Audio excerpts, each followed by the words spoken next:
What is up, Waffle Gang? I do hope you are well. My name is Mark, and today we're checking out some more r/AmITheButtHole. And if you love a Reddit story, why not consider hitting that subscribe, maybe that notification bell, and if you really enjoy, you can consider hitting that like button too. Before we jump into today's stories, I just want to say some thank yous to recent rejoins and new members as well. So we had rejoins from Queen Woofy 2K9, Raxel1447, Elcrid665, I hope you're well my friend, Faley486 with a join, and Raven Wolf Girl with a rejoin. Thank you so much for your support towards the channel and for everyone for spending your time with me today. It means the absolute world. And let's crack on with today's stories. Much love, guys.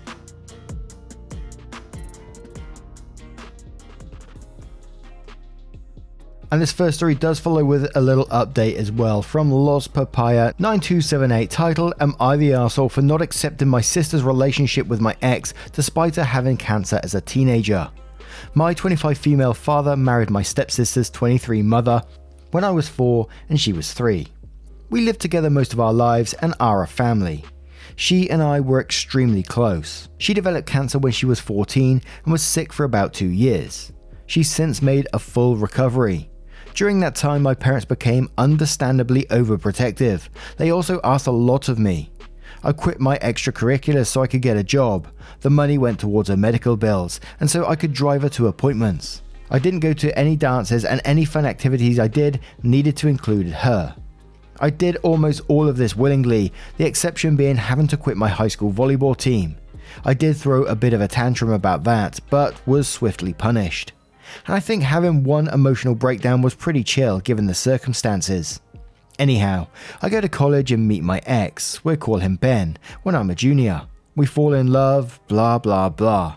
He and I move in together when we graduate, so we've been living together for about 3 years. We were serious until July when I walked into my bedroom and saw him effing my sister. I broke it off, tears were shed, he moved out, etc.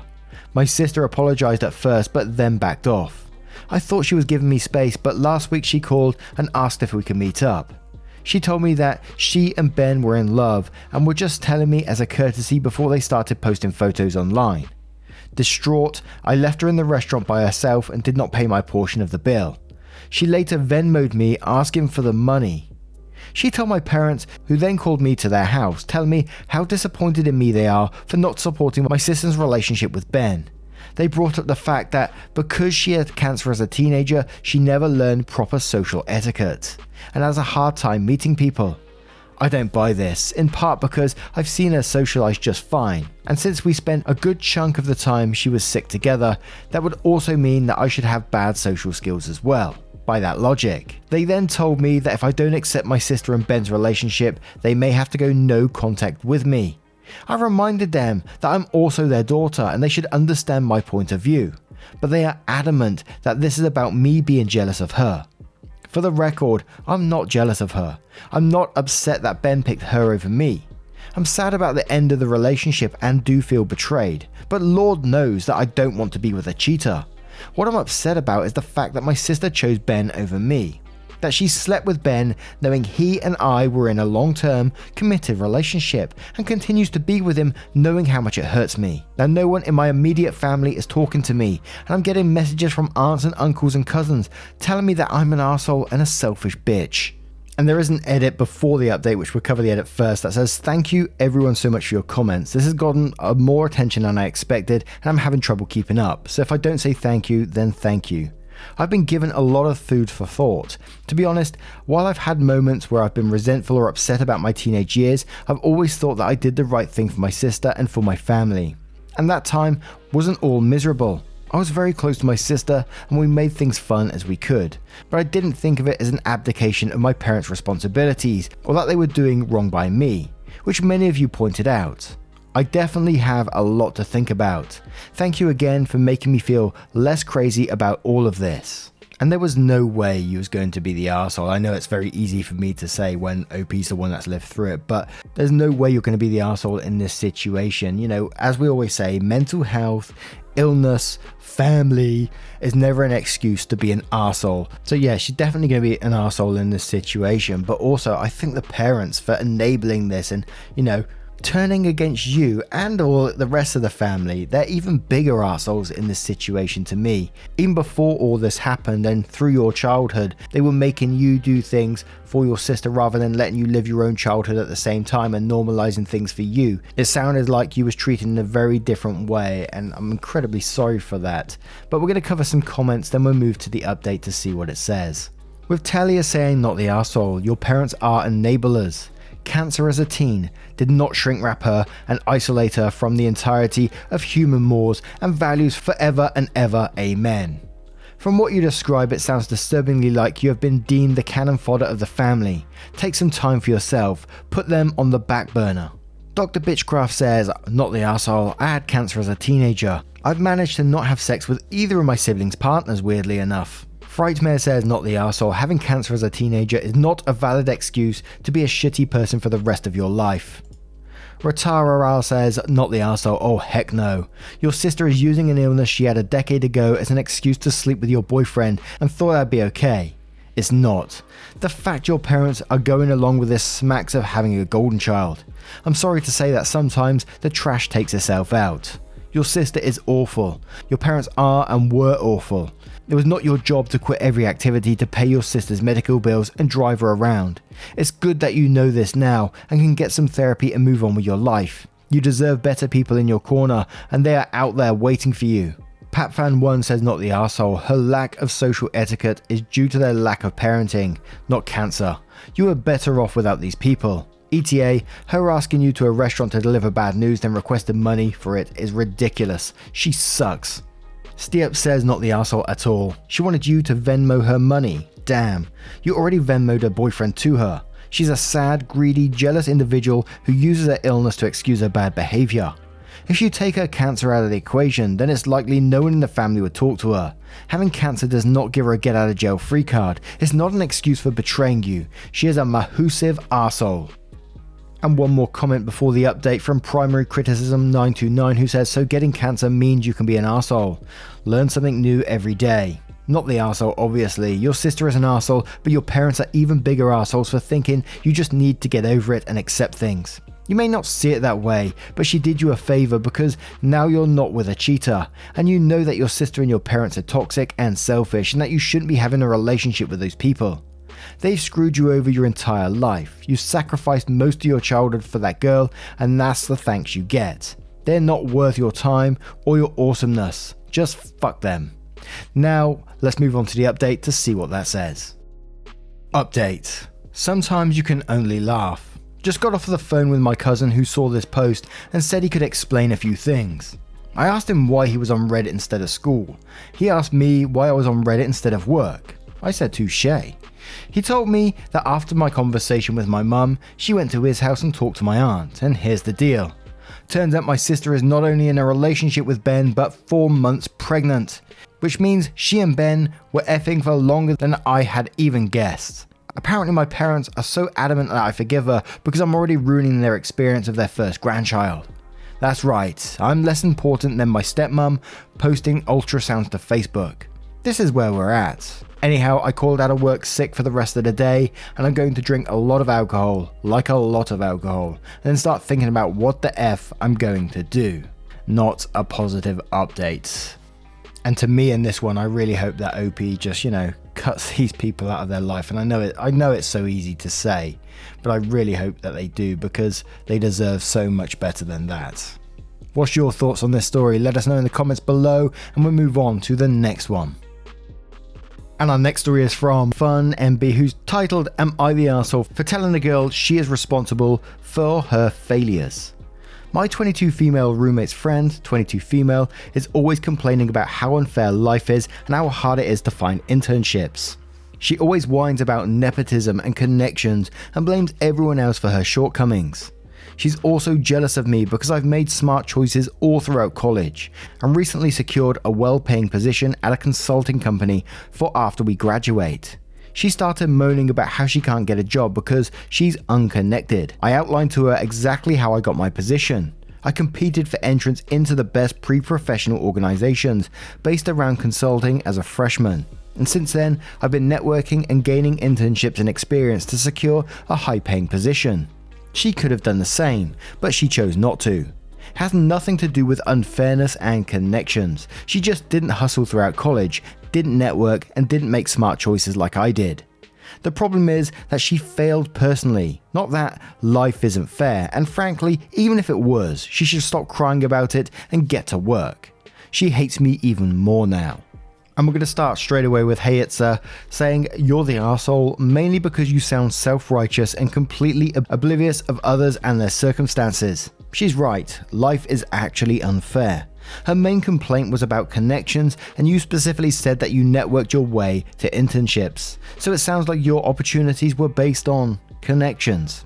Yes, she needed to figure things out, but lots of people lack experience in navigating the workforce and obtaining employment. Most people are taught that you go to college and get a degree to gain employment. For many people who may experience poverty, be first-generation college students, or simply lack understanding, the idea of joining organizations, forming a relationship with professors, and or doing additional work is not something that is discussed or understood. She's not off the hook for complaining, but simply telling her how you gain employment through the years of hard work that started in college is not helpful when she's already graduated. If you would like to be helpful, maybe offer to introduce her to some people you know.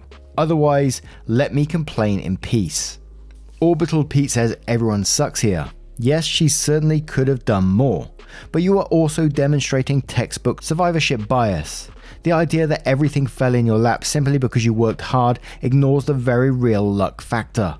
For example, positions becoming available in your area which you were qualified for, and for which a better candidate did not apply. Making networks with people who are actually supportive and useful in the hiring process, and that's before we start thinking about any other discriminating factors.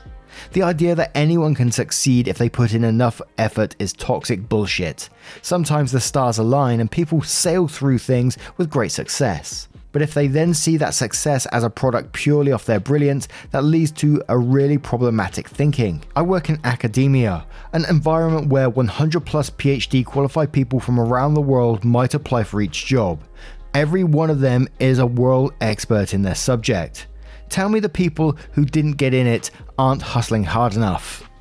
Evan says, based on your shitty attitude and rudeness to someone who thought you were a good enough friend to be able to vent to, I'm going to assume she was right. Nothing you said proves that you didn't find success through nepotism. And you sound like the kind of jerk who wouldn't even be self-aware regarding that.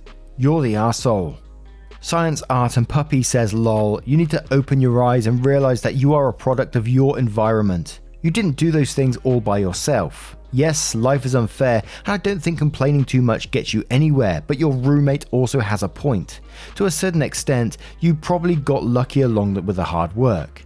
You met the right people and said the right things, but that is not you just working hard. I'm not trying to take away what you have accomplished, but you don't understand what your roommate has gone through either, and it's not so simple. It never is.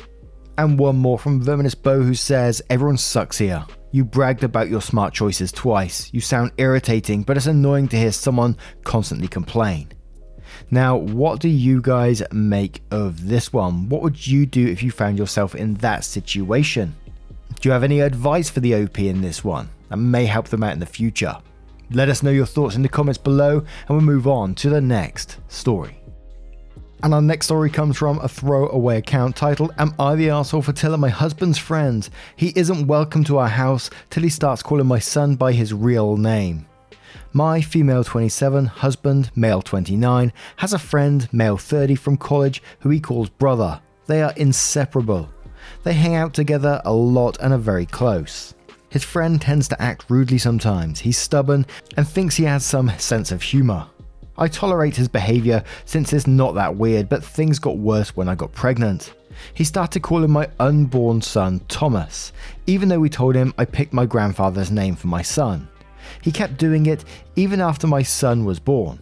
Not only that, he'd post pictures of my son on Facebook and type Tommy instead of my son's original name, which got people confused. I talked to my husband, then explained to his friend that he should stop calling my son Thomas, but he kept doing it even more. He even came up with more nicknames besides the name itself. It all came to a head last night when my husband's friend visited us while my family was visiting. Once he walked in, he repeatedly started calling my son Thomas. Everyone was confused, I felt awful, and I angrily corrected him in front of everyone and told him my son's name is not Thomas. In his defense, he said that Thomas was a lot cooler and better than the name I picked. My family heard and were hurt since that was my grandfather's name. I told him to stop calling him that, and he said he can call him Thomas while we call him whatever, no problem. I got mad and told him he's no longer welcome to our house until he learns to call my son with his real name and stop this disrespect. My husband's friend argued with me, then left. It was awkward. My husband said his friend wants to use the name and we should just accept it, but I humiliated and embarrassed his friend by berating him in front of my family, then kicked him out. He went on about him being our son's uncle and I should respect that. I stood my ground and I told him his friend isn't welcome or even allowed to see our son unless he agrees to call him with his name. This upset my husband, and now he's saying his friend isn't speaking to him and I might have ruined their 10-year of friendship with what I did. He added that I should stop trying to control what comes out of other people's mouths and respect their opinions, just like I should respect that his friend thinks the name my son has is stupid. Am I the arsehole? Was I being controlling? Edited to say that my husband's friend felt so strongly about the name to the point where he kept nagging us about choosing it before my son was born. When I tried talking to him about it, he said after we ignored his name choice, then at least he gets to use it and I shouldn't be upset about it. Damn, what a hill to die on by the friend, and I do wonder coming into this one if there's something more there. Why is he so insistent on this name Thomas? Because he thinks it's a better name, which is just bizarre that he's actually following through with it and is not going like, yeah, I'm sorry, I'll start using the proper name, it was just a bit of a joke or whatever. Not that it was funny to begin with, but just trying to find some path that he may go down. But then he comes into your house, starts using the name in front of family who hasn't seen him using this name and confuses everyone, and then disrespects your late grandpa as well. And according to the first paragraph, he even knew that was the grandfather's name to begin with and kept doing it anyway. How disrespectful is that? And I can't believe your husband isn't stamping down on that. The fact that he disrespected yourself, your son, and the grandfather. What kind of friend is that? I'm blown away by this one actually, but let's move to the comments to see what they say. And we'll start with Unit Healthy, who says, not the arsehole, but your husband sure is.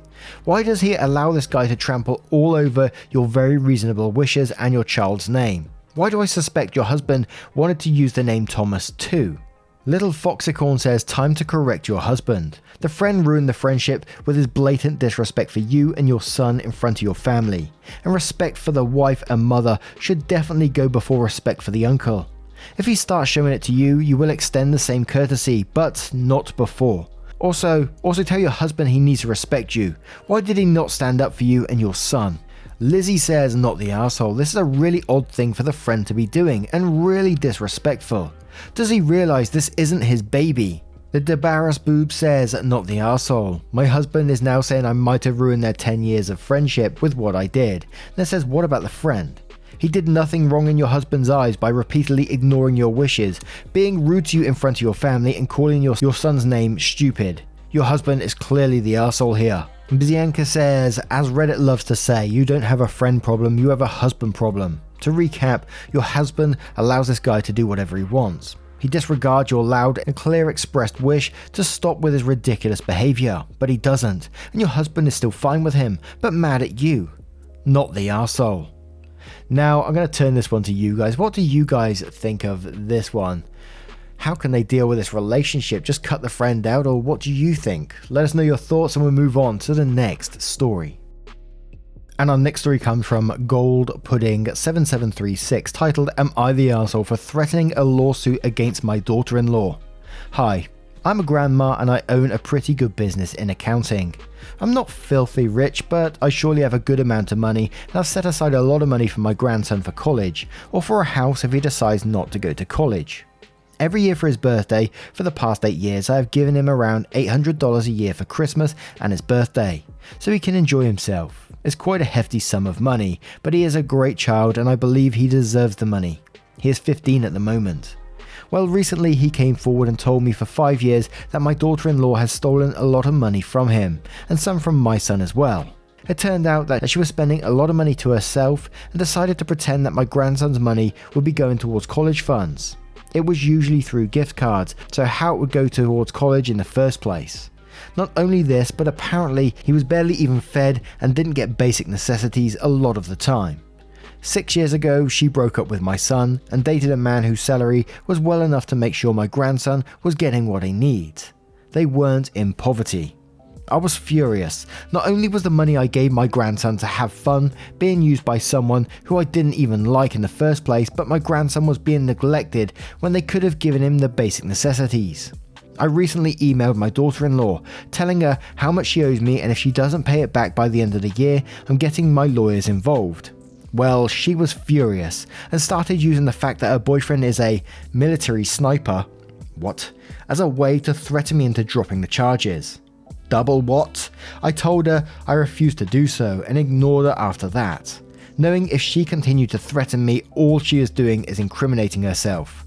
My other son, who is also an employee of mine, said I was being too harsh on her and should have just let it go, and that I already have enough money as it is to pay him back. Am I the arsehole? ETA, before I get asked about this, yes, CPS was involved. There's already a case against her, but this is out of CPS's realm entirely.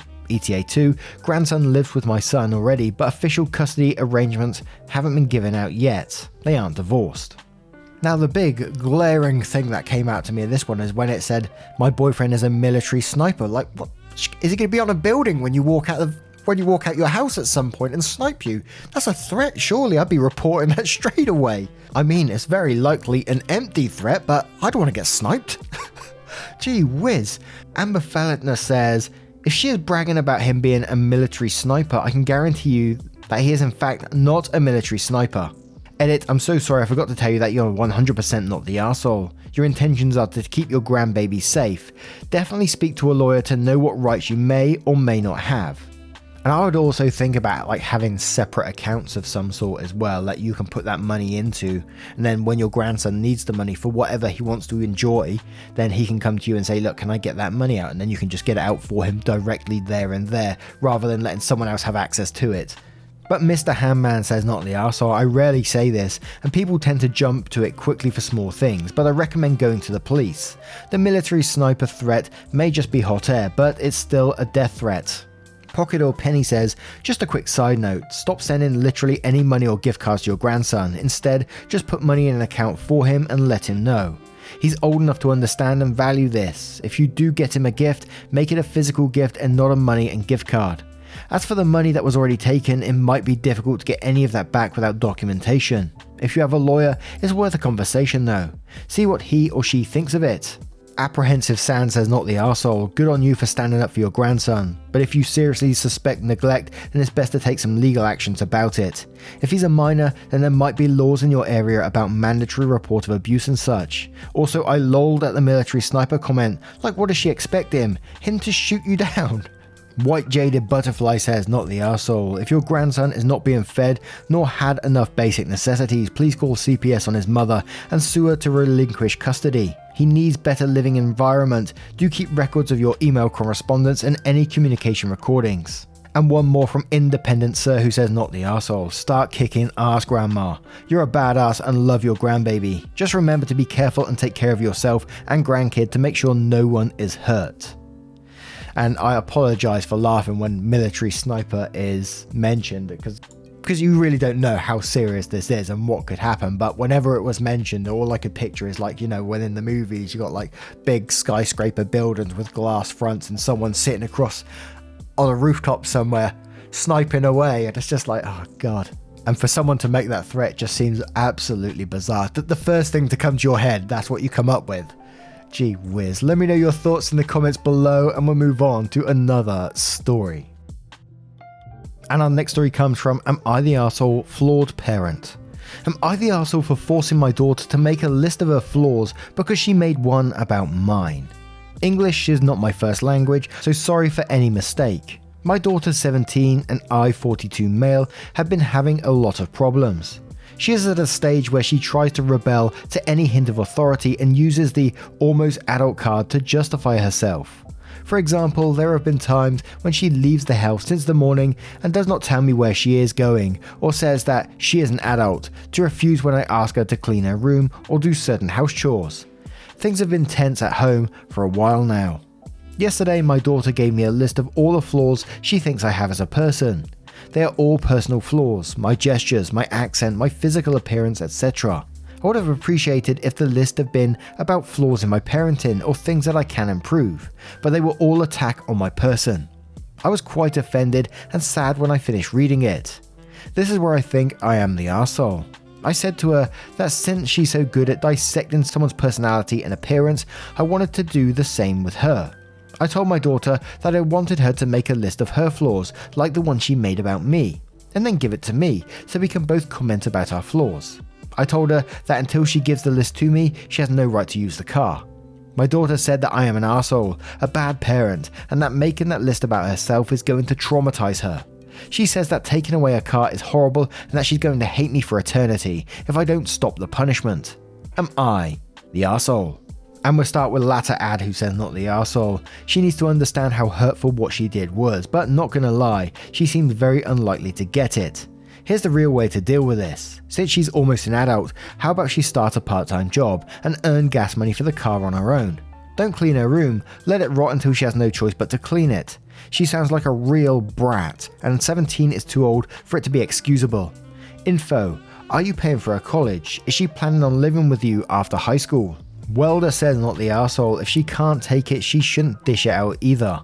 Also, you should say, fine, you want to be an adult, you can get all the responsibilities that come with it. Starting next month, you can start paying rent $300 a month. You can also start doing your fair share of chores around the house. And if you don't have a job, you'll need to get one. Obitadictor says, haven't seen that name in a while. Not the arsehole, sounds like a little introspection would do us some good. Edit: I would suggest you structure the punishment a little bit differently though. Ask her to list all her flaws so you can comment on them. Means you're going to end up sitting there pointing out her flaws. Yes, this is what she did to you, but it will severely damage any relationship you have left. Instead, make her a little worksheet to fill out. Ask her to list 3 of her strengths. Include an example of a strength you think she has, and 3 weaknesses. Do not give an example here. Ask her to list a way she's going to work on each weakness, just like you would in an interview. And let's have one more comment from Mr. Handman 80 who says, didn't think I'd necessarily go this way from the title, but not the arsehole. Her list of flaws is just a personal attack as you've written it. Essentially, it's a slap in the face written form, a way to throw some abuse your way. Unless there's some key missing reasons, her almost adult card kinda needs to be revoked, as what she done is petty, childish, and actually quite cruel.